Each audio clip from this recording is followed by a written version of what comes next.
Welcome to the Indie Film Hustle Podcast, episode number 224. Pick up a camera, shoot something, no matter how small, no matter how cheesy, no matter whether your friends and your sister star in it. Put your name on it as a director, and now you're a director. Everything after that is just negotiating your budget and your fee. James Cameron.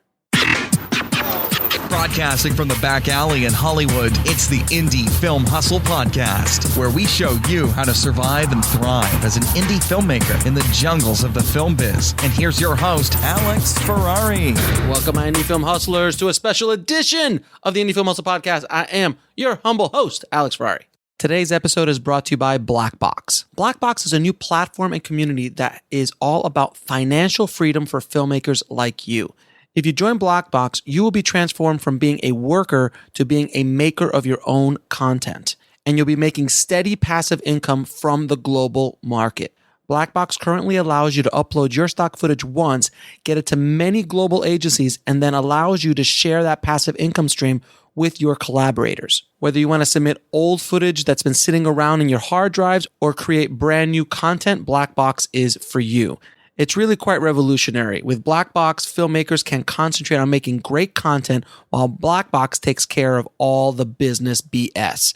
Just visit www.blackbox.global to find out more. Today's show is also sponsored by Studio Unknown. Studio Unknown is a crack team of audio post professionals known for quality sound on any indie budget. Whether you need a lush surround sound mix or a quick festival submission pass, Studio Unknown can help you with all of your post-sound needs, from sound design and mix to Foley, ADR, and even a custom score. Contact Studio Unknown and mention the Indie Film Hustle Podcast, and you'll get 50% off one day of ADR or 10% off your complete post-sound package. Just go to studiounknown.com. Well, guys, the day is finally here. I have been working feverishly in the lab on this top secret project, and I've been teasing you guys for months now about it, especially these last few weeks that I've just been feverishly working on it to get something to show you guys what I've been working on. And I really hope that this project will inspire you guys to do something on your own and go out and make your own thing. But the top secret project I've been working on is my new feature film. I did a new feature film this year, and I shot it at the Sundance Film Festival. That's right. I actually went out with a camera and a crack team of a few people to go out and shoot this movie. The movie is called On the Corner of Ego and Desire, and the story is about three filmmakers chasing a producer at the Sundance Film Festival that is supposedly going to buy their film. And it was an adventure, to say the least. We shot it while we were there at the Sundance Film Festival.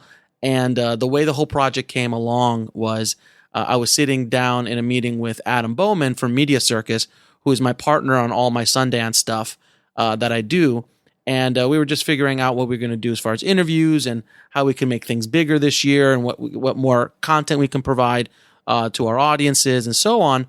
And I just turned to him. I say, Adam, I think it'd be irresponsible of us not to shoot a feature film at Sundance this year.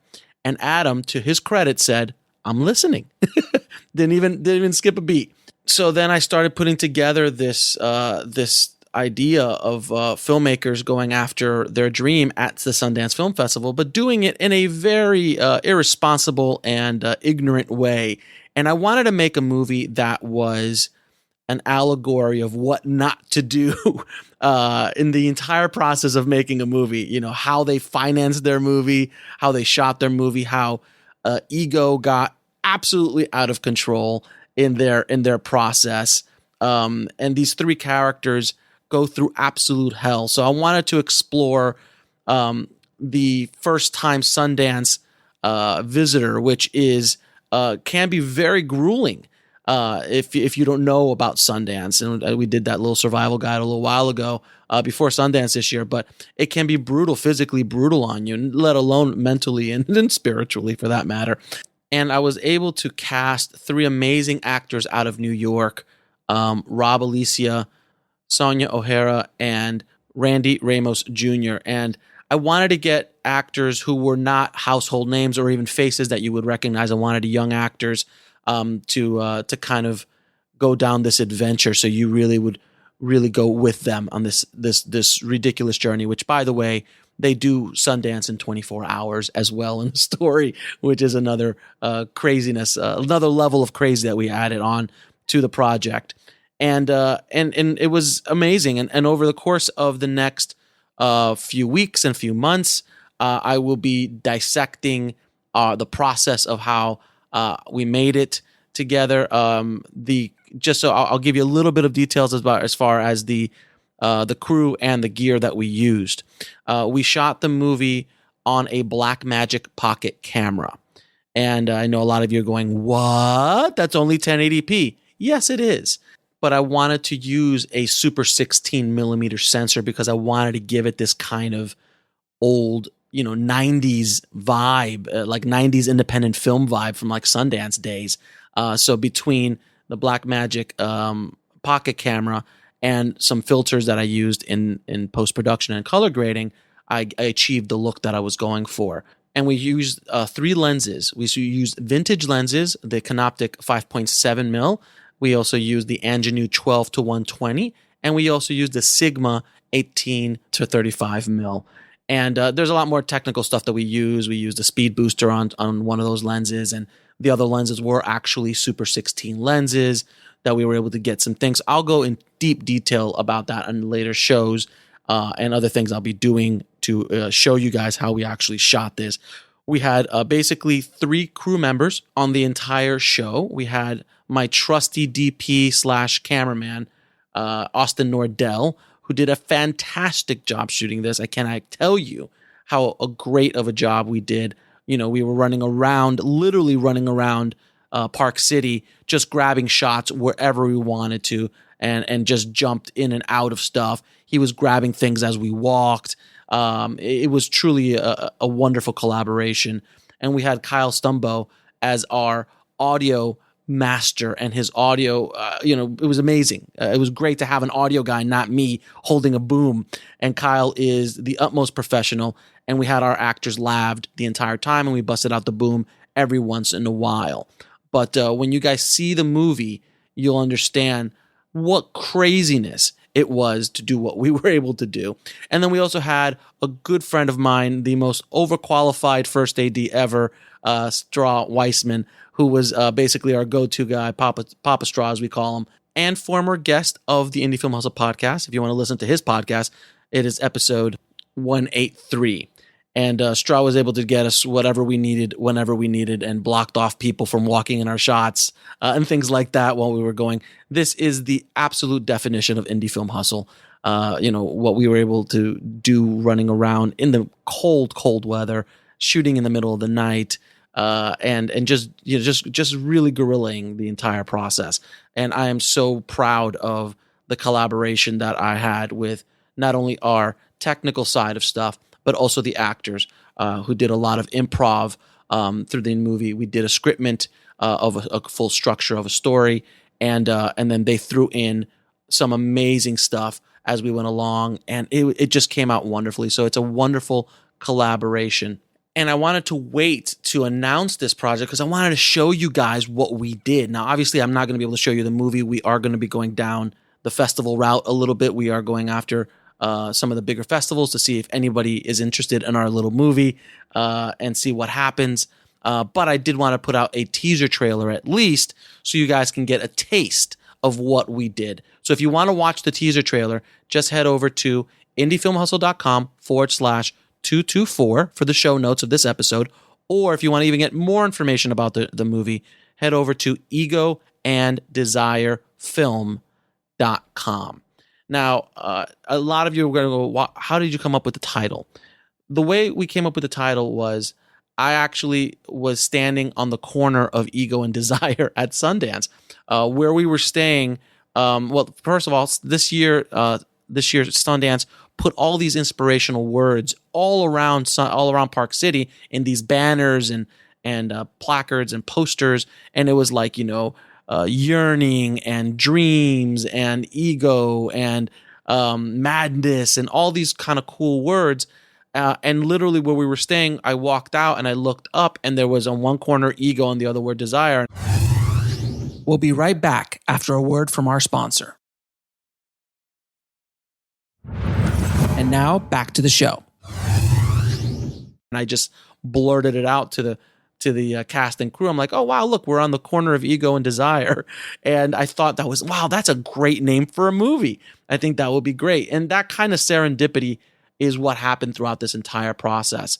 I literally cast the actors a week before we left for Sundance. I had other actors that we were looking at, but we could never get anyone to lock in.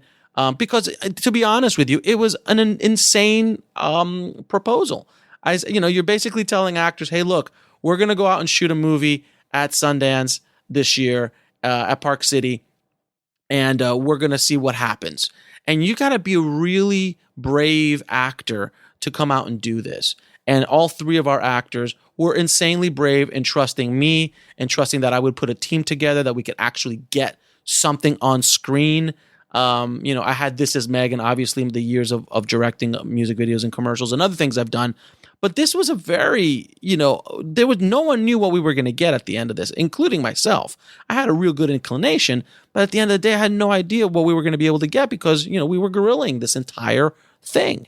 So, these actors came out, and then, of course, Austin I did the same pitch to. Kyle I did the same pitch to. Straw actually wanted to jump on regardless. He's like, I just want to go. I want to go. I want to be a part of this. I want to see what happens. So I've had a lot of projects like that in my career where people just sign up because they just want to see me either crash and burn or actually succeed. Either way, they win. So it was really a brave, especially the actors, to be in front of the camera and to trust me and to trust what we were going to do. And when they saw the teaser trailer, which was the first thing they've ever seen, they all freaked out. They're like, "Oh my God, this looks like a real movie," which was the biggest compliment I could ever get from my actors, and hopefully I'll be able to show them to them soon because they're in New York and we're in LA. So that is why, guys, I have been a little bit missing in action over the course of the last few weeks before and after Sundance. We were able to do all the post-production for the movie within 5 weeks. I think it was about 5 weeks. I was able to edit it. Obviously, I edited everything in DaVinci Resolve, color graded in DaVinci Resolve, and I had an amazing sound mixer by the name of Lucien from Toolshed Audio, who did an amazing job with all the sound design in such a quick turnaround. And I had my trusty composer, Chris Velasco, who's doing original music for the movie as well.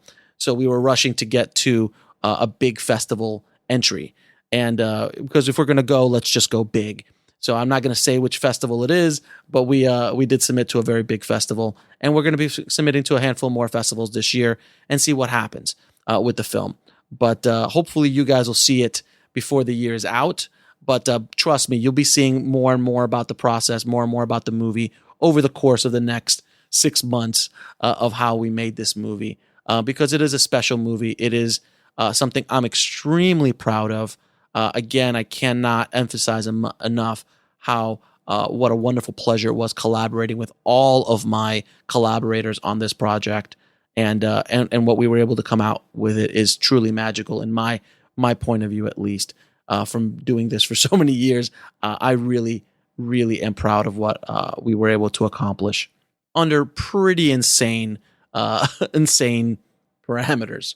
And like I said at the beginning of this episode, I really hope that this, when you see the teaser and when you keep seeing the stuff that I'm going to be putting out over the next 6 months or so, that this really inspires you guys to go out and grab a camera and go out and make your movie. There are going to be obviously obstacles along the way, but you can do it. And even if you fail, go out and do it because you'll learn more from that failure than you will from just sitting around and not doing anything at all. The Blackmagic Pocket camera, and I'm not being paid by Blackmagic by this, but I love the little camera. I could have easily shot it with a 2.5 that I had. I have an Ursa. I could have shot it with the Ursa Mini, a 4.6K camera, but I chose the Pocket camera for its look and also for how compact it is. I mean, we literally were running around with a monopod and an audio guy standing behind us during the entire time. Sometimes we lit the scenes with an iPhone light. And you can see that in the website, the egoanddesirefilm.com. There's actually a few behind the scene photos I put up there, and you can see what the team was, and you can see sometimes how we lit this thing. It was pretty remarkable what we were able to do. So I can't wait to share it with you guys. So please go to indiefilmhustle.com/224 or egoanddesirefilm.com to check out some behind the scenes photos and also the teaser trailer. And let me know what you guys think. Email me back. I'm dying to hear what you guys think. Any critiques, anything you guys want to say, I want to hear it. Please let me know. If you have questions, email me the questions. I'll do the best I can to answer them. If I don't email you back right away, I might be answering those questions coming up in episodes coming down the line of the podcast, or on my YouTube channel, or on a course that I'll put out eventually on how we made it, because I think this is a real wonderful case study of what we were able to do with very, very little budget.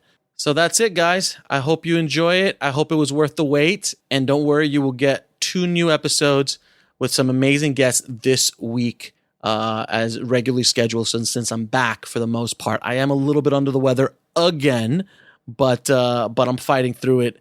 And I'm going to make sure you guys get your content. I just want to keep sending out as much good content to help you guys on your journey as humanly possible. And again, guys, if you do love the show and you really want to get the word out on it, please help us by giving us a good review on iTunes. So just head over to filmmakingpodcast.com and leave us a good review.